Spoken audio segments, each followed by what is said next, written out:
말씀이더라. 아멘. 요즘 고사성어가 아닌데 고사성어처럼 사자성어처럼 사람들에게 아주 많이 회자되는 한 단어가 있습니다. 그것은 내로남불이지요. 이건 고사성어가 아닙니다. 내가 하면 외국어가 들어갔지요. 그 고사성어 중국에는 있는 말이 아닙니다. 내가 하면 로맨스요, 남이 하면 불륜입니다. 자신에게는 관대하고요, 남에게는 철저합니다. 남이 할 때는 비난거리이지만 자기 자신에게 해당될 때는 합리거리로 바뀌어지게 되어집니다. 내로남불이 뭐가 있을까 하고 생각을 한번 해봤습니다. 내가 지각하면 필시 이유가 있는데 저 사람이 지각하면 저 사람은 약속을 어긴 사람으로 생각합니다. 내가 말을 많이 하는 건 말을 많이 해야 될 이유가 있는 것이고 저 사람이 말을 많이 하면 저 사람 원래 말이 많은 사람입니다. 내가 하면 인용이고 저 사람이 하면 표절입니다. 내가 몸무게를 빼면 다이어트고 저 사람이 몸무게를 빼면 주책바가지이지요. 다 자기 기준입니다. 다 자기가 세운 기준에 따라 그것을 난도질하기도 하고 그것을 평가하기도 하죠. 다 자기 위주입니다.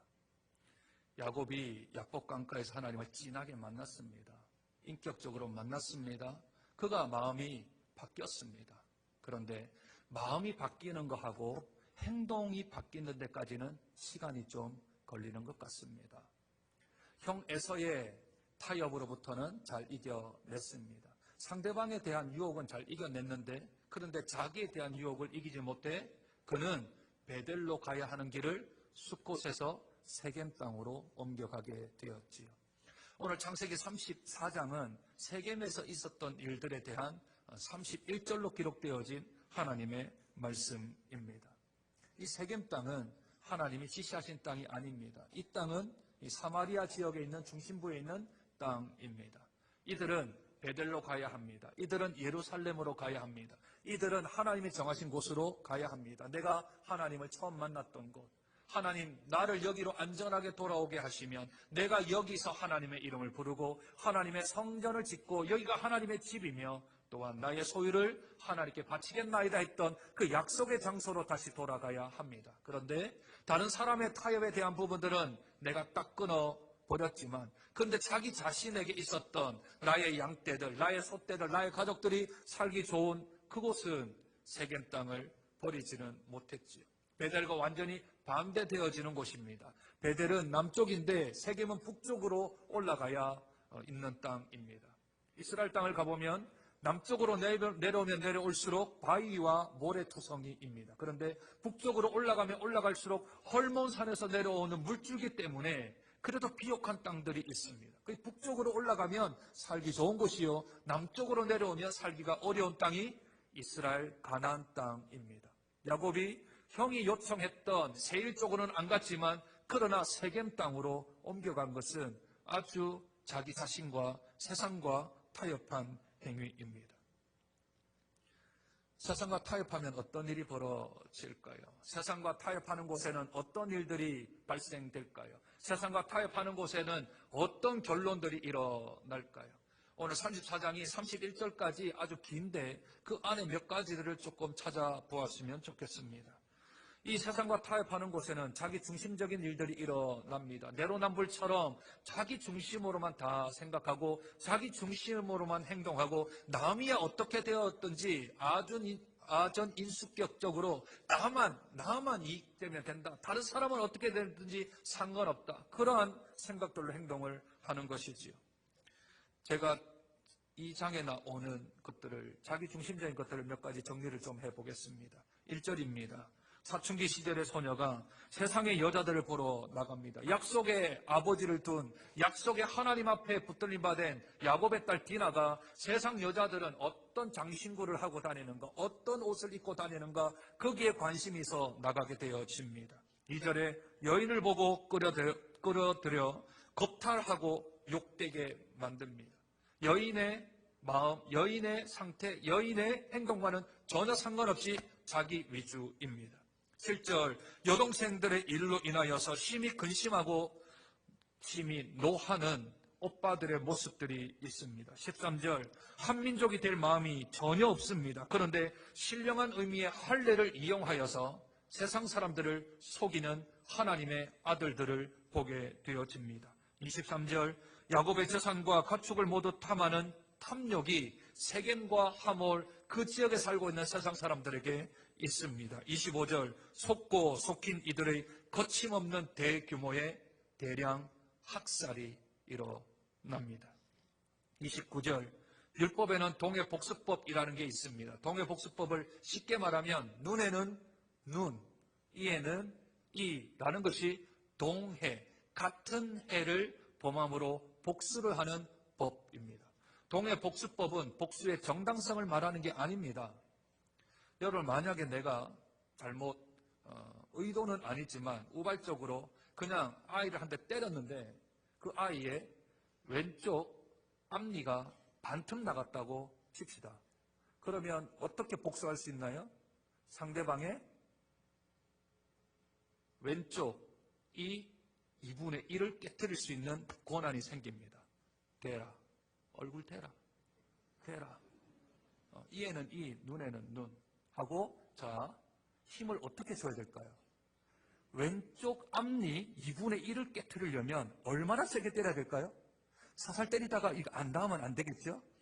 요 정도면 되겠지 하고 딱 때렸는데 하나가 다 나갔습니다. 그럼 어떻게 되죠? 상대방이 나머지 이빨을 뺄 수 있는 복수가 권리가 생기죠? 그러면 너 하나 다 빠졌다. 반만 부러뜨려야 되는데 다 빠졌다. 대라. 대고 때렸는데 반틈 남은 이를 안 때리고 그 옆에 있는 이를 때려버렸어요. 이런 일들이 비일비재하게 되면 어떻게 될까요? 내가 당한 것보다 덜 하게 되지 더 하게 되지는 않습니다. 왜냐하면 그 복수가 나에게 돌아오니까. 그래서 율법에 이에는 이, 눈에는 눈이라는 것은 복수를 더 키우는 게 아니라 복수를 하지 못하게 하는 근절하기 위한 법이 동해복수법입니다. 자기 여동생이 겁탈을 당했습니다. 그러면 이 사람들에게는 그쪽에 있는 여인을 겁탈할 수 있는 권리가 율법에 있겠지요. 그런데 이들은 그렇게 하지 아니하고 대량 학살을 하게 되어집니다. 율법은 동해복수법으로 더 이상 복수를 증가하지 말라 했는데 그 탈이 아닌 생명을 다 일가족들을 한 족속들을 다 멸절시키는 그런 일들이 발생되어집니다. 모두 자기중심적입니다. 상대방은 어땠든지 상관없습니다. 내가 생각나는 대로, 내가 느끼는 대로, 내 감정이 임하는 대로, 내가 그냥 하고 싶은 대로 다 해버리는 게 세상과 타협하는 사람, 자기중심적인 사람입니다. 31절에나 되는 이 34장 속에서요, 너무나도 안타까운 것은 하나님, 여호와, 주님이라는 단어가 단 한마디도 등장하지 않습니다. 하나님이 그 안에 들어갈 수 있는 공간이 없습니다. 그렇다면 세상은 자기중심적으로 살아갑니다. 그러면 하나님의 중심적으로 살아가는 삶은 어떨까요? 이런 상황이 똑같이 닥친다면, 만약에 하나님의 사람들이라면, 저와 여러분들이 그 시대에 살았다면 어떻게 해야 할까요? 세상 바라보지 말고 하나님 바라봐야 합니다. 연약한 여인을 보호하고 지켜주고 인도해야 합니다. 율법이 말씀하시는 바를 생각하고 행동하며 정직히 행하고 또한 성실하게 반응을 해야 합니다. 주는 자가 받는 자보다 복되다 하였습니다. 내 것을 챙기기보단 다른 사람들에게 주고 다른 사람들에게 나누어 줘서 하나님의 율법의 완성이 사랑이라 하였으니 다른에게 베풀어주는 삶을 살아가야 하겠지요. 생명의 근원이 하나님께로부터 나온다는 것을 안다면 그 생명이 주인이 하나님이시면 내가 생명을 함부로 해할 수 없음도 알아야 합니다. 하나님의 말씀을 받고 약속을 받은 이들이 살아가야 될 삶의 태도, 삶의 자세는 이웃의 것을 탐하지 않습니다. 나의 것도 소중한 줄 알면 남의 것도 소중한 줄 알아 그 소중함을 지키고 보호하고 애써주려는 노력들이 있어야 합니다. 도리어 지키는 것뿐만 아니라 베풀어주는 삶을 사는 것이 하나님의 약속, 하나님 나라 안에 사는 사람들입니다. 그러나 34장에 그 누구도, 세상의 사람들은 아예 말할 것도 없고 하나님을 만났고 하나님과 인격적 교제를 만났으며 야복 강가에서 하나님을 진하게 인격적으로 만났던 야곱조차 그들의 아들조차 다 세상적으로 타협하며 살아갑니다. 무엇이 문제입니까? 그들이 하나님의 땅에 살지 않습니다. 하나님의 나라 안에 들어가지 않습니다.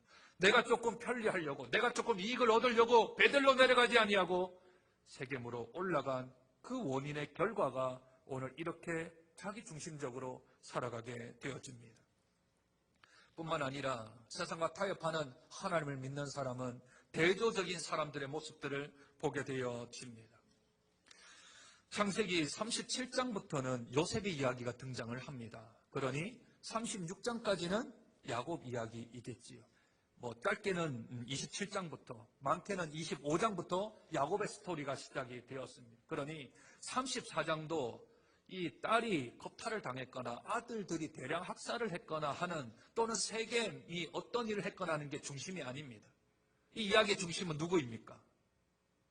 거룩해져 가야 하고 온전해져 가야 하는 야곱이 주인공입니다. 그러면 성경은 오늘 34장에서 아들도 잘못했고 세겜도 잘못했고 디나도 잘못했고 다 잘못했는데, 그런데 그들을 부정적으로 기술하지 않습니다. 성경이 부정적으로 유일하게 기술하는 사람은 야곱만 그렇게 부정적으로 묘사하고 있습니다. 한번 보실까요? 처음에 대조는 세겜의 아버지 하몰과 야곱의 대조입니다. 초장 세겜은 아버지 하몰에게 자신이 있었던 일들을 다 고합니다. 내가 디나를 사랑했다. 디나와 결혼하고 싶다. 저 여인의 몸을 범했다. 그러니 나 결혼하게 해달라. 아버지한테 다 이야기를 합니다. 이에 야곱을 찾아가서 선은 이렇고 후는 이렇고 해서 이러이러하니 당신의 딸과 나의 아들을 결혼시키자 하고 찾아갑니다. 6절 보실까요? 6절입니다. 세겜의 아버지 하몰은 야곱에게 말하여 왔으며, 아버지라면 이 자녀들의 잘못된 행동들을 어떻게 해결하려고 가야 하는 게 그게 성경적이 아닐까요? 그런데 하몰은 성경적 사람이 아닙니다. 세상 사람이죠. 그런데 5절을 한번 보세요. 바로 앞절입니다. 야곱이 그의 그 딸 디나를 그가 들여팠다함을 들었으나 자기의 아들들이 들에서 목축함으로 그들이 돌아오기까지 뭐 했다고요? 잠잠했다는 거죠. 타협하는 사람들의 특징들입니다. 문제가 발생되었는데 성경적인 관점, 하나님의 관점으로 어떤 문제를 해결하려고 하지 않습니다. 율법은 딸이 겁탈을 당하면 그 남자가 이 여인을 책임지면 율법적으로는 하등의 문제가 없습니다. 그러니 자기가 하나님의 법을 안다면, 하나님의 뜻 가운데 있다면 이 문제를 해결해야 되겠죠. 그런데 자기가 먼저 찾아간 것이 아니라 아들들이 올 때까지 잠잠했다는 것과 하몰이 찾아와 야곱에게 말하려고 했던 것은 서로 대조가 되어지지요. 뿐만 아니라 8절부터 12절까지 하몰이 아들들이 돌아왔을 때 했던 말들이 계속해서 등장을 하고, 그리고 13절에 보시면 야곱의 아들들이 세겜과 그의 아버지 하몰에게 속여 대답하였습니다. 누가 있었어요? 그 자리에 야곱이 있었는데 야곱은 어떤 말도 하지 않습니다. 이들이 속이는데도 불구하고 야곱은 그대로 있습니다. 야곱의 이름의 뜻이 뭐죠? 속이는 자 아닙니까? 근데 그의 이름은 이스라엘로 바뀌었잖아요. 이름은 이스라엘인데 삶은 야곱으로 살아가고 있고, 아들들이 거짓말을 하고 속이는데 그것을 끊어야 하지 않습니까? 그런데 야곱은 그 자리에 그대로 있습니다. 문제를 해결하려고 온 하몰과 잠잠하는 야곱을 서로 성경은 대조시키고 있는 거죠. 두 번째는 야곱의 아들들과 야곱을 대조시킵니다. 7절 한번 보실까요? 7절에 보면 야곱의 아들들은 이스라엘에게 부끄러운 일, 곧 행하지 못할 일로 인해 모두가 근심하고 심히 노합니다. 누구한테 행할 일이요? 이스라엘에서는 행하지 말아야 될 일, 이스라엘에서는 있지는 말아야 될 일, 야곱에게 있는 게 아니고요. 이 이스라엘을 나라로 생각합니다. 족장으로 생각을 하죠. 한 민족을 생각합니다. 우리 가정에서는 잊지 말아야 될 일. 아들들은 이것을 큰 일로 생각하는데 야곱은 등장하지 않습니다. 야곱은 그저 침묵하기에 있습니다. 이 침묵이 뭔지 아십니까? 무언의 동의이기도 하고요. 그리고 자신의 의견을 얘기하지 아니하고 어떨 때는 하몰에게, 어떨 때는 자기 아들들에게 그저 타협하고 있는 모습들입니다. 이 7절 안에 성경 저자가 야곱이라는 이름을 2번 등장을 시키는데 야곱이 야곱으로 얘기하지 아니하고 한 번은 야곱의 아들들이라고 얘기하고 한 번은 야곱의 딸이라고 이야기를 하지요. 그런데 그 한 문장 안에 이스라엘이라는 이름을 안에다가 넣어 놓습니다. 야곱아, 야곱의 너의 존재는 어디 있느냐? 야곱아, 너는 어떤 사람이냐? 너는 그저 야곱의 아들들이라고만 표현될 사람이냐? 너는 야곱의 딸이라고만 표현될 사람이냐? 아빠가 유명하면 누구누구의 딸이라고 얘기하고요. 아빠가 유명 안 하면 누구누구의 아버지라고 얘기를 합니다. 그렇죠? 유명한 사람이 먼저 나옵니다. 그리고 그는 아버지가 되었든 자제가 되었든 그렇게 얘기하죠. 지금 야곱은 그저 묻혀 있습니다. 그냥 아들들의 아버지로, 딸의 아버지로만 평가되어지죠. 그러나 그의 이름은 이스라엘입니다. 하나님과 겨루어 이겼다라고 칭호를 받은 사람입니다. 이 사람이 이렇게 살아서는 되겠습니까? 이 사람이 이렇게 멈춰 있어서는 되겠습니까? 이 사람이 이렇게 잠잠해서는 되겠습니까? 하나님의 율법을 아는 사람이, 하나님의 말씀을 아는 사람이 세상이 어떻게 돌아가든 자녀들이 무엇을 하든 상관없이 그냥 나는 잠잠하겠다라는 것은 세상과 타협하겠다는 겁니다. 부정한 일들과 타협하겠다는 이 일이겠지요. 이름이 바뀌었는데, 이름은 성도인데, 이름은 집사인데, 이름은 권사인데, 장로인데, 목사인데, 목회자인데 삶은 전혀 바뀌지 아니하는 그 모습 보게 되어집니다. 그러면 하나님 뭐하고 계십니까? 지금 하나님 뭐하고 계십니까?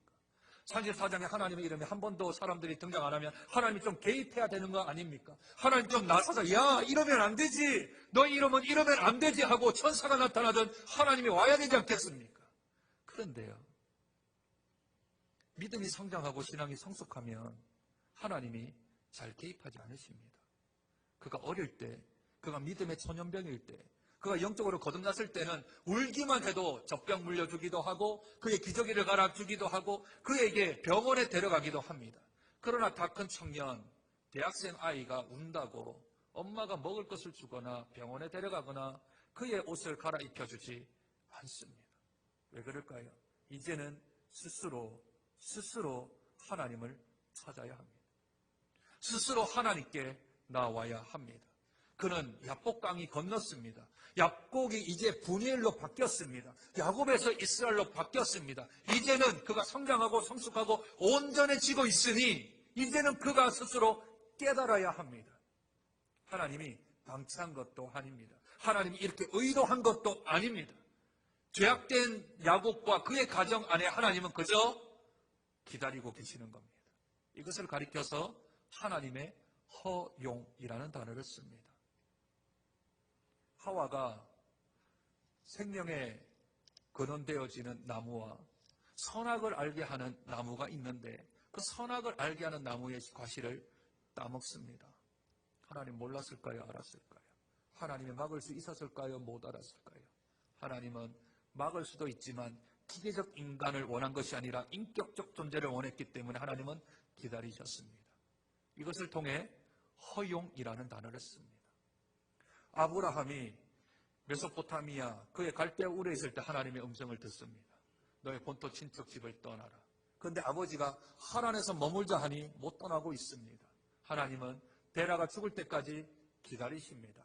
다시 나타나셔서 야 아버지가 중요하냐 내가 중요하냐 나타나실 수도 있었건만 하나님은 나타나지 아니하십니다. 그리고 기다리십니다. 그리고 그가 75세가 되어지고 아비가 205세에 죽자 다시 한 번 더 나타나셔서 하나님께서 다시 가자 하십니다. 이것을 가리켜서 허용이라 하십니다.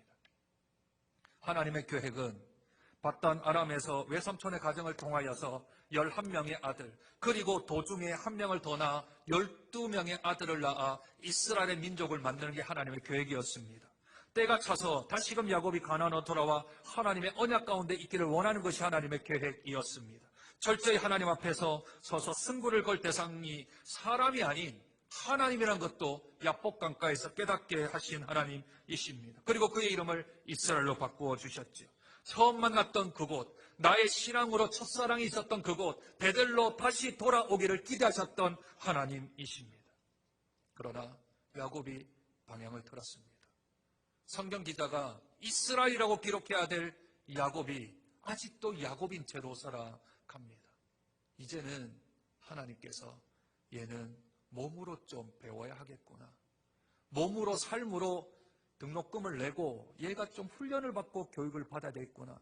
스스로 철저히 자기가 깨닫고 내가 어떻게 살아야 될지를 알아야 되겠구나 하며 그 세겜 땅에 있는 그 10여 년의 기간 동안을 그저 허용하십니다. 하나님은 이제 야곱 스스로가 그 삶 가운데서 깨닫기를 원하시는 거죠. 철저히 깨닫고 내가 내 힘으로는, 내 의지로는, 내 삶의 방식으로는 안 된다는 것을 삶으로 깨달았습니다. 딸 한 명을 처참하게 그렇게 오늘 성경 표현에 보면 거룩함을 잃어버렸던, 이스라엘 땅에서는 있어서는 안 될 일들이 있게 하시면서까지 하나님은 참혹한 등록금을 지불하게 만들고 그를 교육시킵니다. 이제는 야곱이 하나님을 찾아야 할 때입니다. 이제 35장 보실래요? 35장 1절입니다.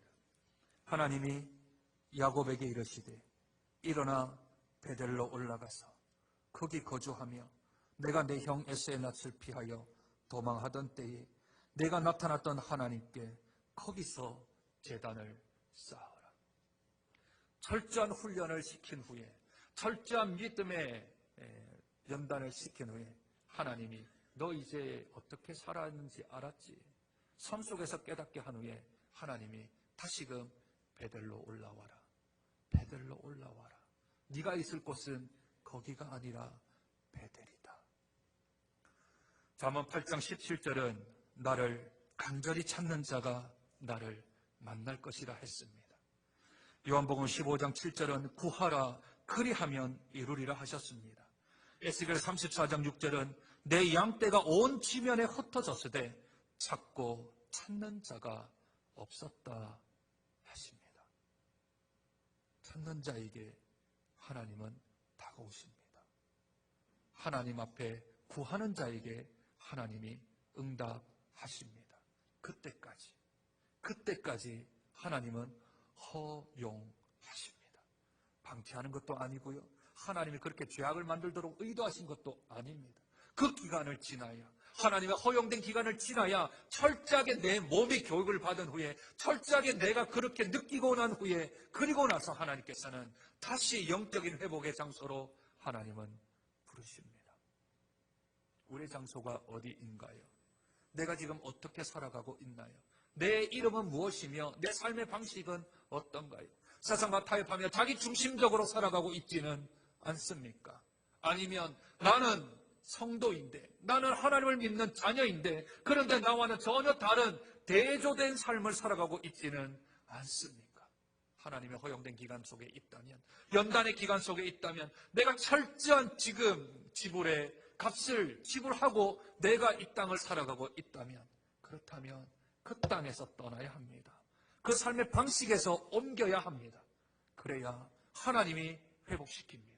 하나님이 다시 한 번 더 우리에게 기회를 허락하십니다. 그마저도 우리를 키우시는 방법이십니다. 하나님은 우리가 찾을 때까지 기다리십니다. 우리가 기도할 때까지 참고 계십니다.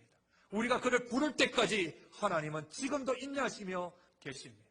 그러니 하나님을 찾는 자에게 하나님은 만나주실 것입니다. 하나님께 구하는 자에게 하나님이 응답하실 것입니다. 하나님 앞에 나오는 자들에게 하나님께서는 그들에게 팔을 벌려 그들의 아픔을 만져주실 것이며 그들의 앞길을 인도하실 것이며 하나님의 선하신 뜻 가운데 세워주실 줄로 믿습니다. 내가 만약 자리 잡고 있는 이곳이 세겜이라면 박차고 일어나야 합니다. 그리고 다시 한 번 더 하나님께서 주신 명령을 다시 한 번 더 깨닫고 우리가 가야 될 본향, 우리가 살아야 될 삶의 방식, 우리가 살아가야 될 삶의 태도들을 다시 한 번 더 우리가 점검하고 주 앞으로 방향을 틀어 인생의 푯대를 다시 한 번 더 베들로 옮겨나가는 우리 장정교회 모든 성도들 되시기를 주님의 이름으로 축복드립니다. 하나님, 하나님의 자녀는 하나님의 나라에 살아야 합니다. 하나님의 자녀는 말씀의 양식을 먹고 커나가야 합니다. 하나님의 사람은 하나님의 방식대로 삶을 살아가야 합니다. 세상이 어떻게 살든 그것은 별로 중요하지 않습니다. 그것은 진리도 아니요, 그것은 사실도 아니며 그것에는 소망이 없기 때문입니다. 세상은 자기 중심적으로 살아가는 것이 최고다 말합니다. 그러나 예수 믿는 사람들은 하나님 중심으로 살아가는 사람들입니다. 주는 자가 받는 자보다 복됨을 알고 있는 사람들입니다. 생명의 근원이 하나님으로부터 났다라는 것도 알고 있는 사람들입니다. 하나님부터 와서 하나님의 뜻 가운데 살아가다가 다시금 하나님께로 돌아가야 될 사람인 줄도 저희들이 알고 있는 사람입니다. 진리를 알고 있는 사람이 세상 사람들과 똑같이 살 수는 없습니다. 진리를 깨닫고 있는 사람들이 세상과 타협하며 살아갈 수는 없는 줄로 믿습니다. 주여, 우리가 서 있는 곳이 어디입니까? 우리가 살고 있는 삶의 형태가 어떤 상태입니까? 하나님, 지금 내가 세겜에 있다면, 지금 내가 세상과 타협하고 있다면, 지금 내가 세상의 방식으로 살아가고 있다면 하나님이 허용하시는 기간을 이제는 끝마치고 주께로 돌아가게 하여 주시옵소서. 주님을 찾게 하옵소서. 주님 앞에 간구하게 하옵소서. 주님을 만나게 하여 주시옵소서. 주님께로 다가가는 저들 될 수 있도록 하나님 은혜를 더하여 주셔서 이제는 남에게 철저한 것이 아니라 자신에게 철저하고 남들에게는 관대하며 남을 비난하지 아니하고 자기를 비난하며 다른 이들에게는 합리화시켜 줄 수 있는 그런 참된 예수의 제자로 예수의 사람들로 살아가는 저희들의 삶이 되어질 수 있도록 주님 저희들을 축복하여 주시옵소서. 존귀하신 예수님 이름으로 기도드립니다.